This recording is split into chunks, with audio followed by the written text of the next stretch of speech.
computer screen here? Right on. So in this visual, you'll see that on the far left, it says teacher pipeline over here. So that's starting with high school, trying to get students interested in teaching.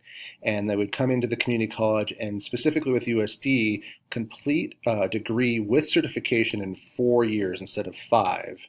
With their credential to get interested in teaching. And so they receive some tutor training in there. So we've been talking about having our tutor training course here at Mesa offered through high school students. They would start getting teacher education in these courses. And like I said, they would transfer to USD and have a condensed journey into becoming a teacher.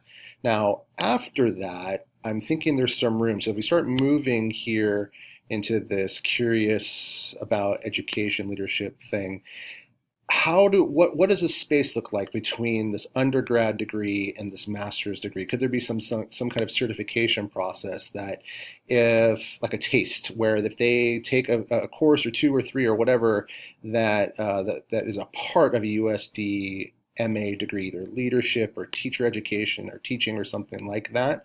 And they could have been maybe they're going straight through, maybe there's no field work that they've done since they've gotten their credential and worked as a teacher, or perhaps there's been many years. But somehow, if they're curious about education, leadership, ed leadership, certifying them somehow. We already have a graduate tutor program at Mesa College where we work with MA-TESOL students from USD. Maybe they get involved with that, I think, if they're not working already, something like that. And again, the same kind of connectivity. What's a way to get people to nudge them into leadership from this MA portion to this USD, potentially PhD portion? Is there something they're curious about with education, leadership, educational leadership?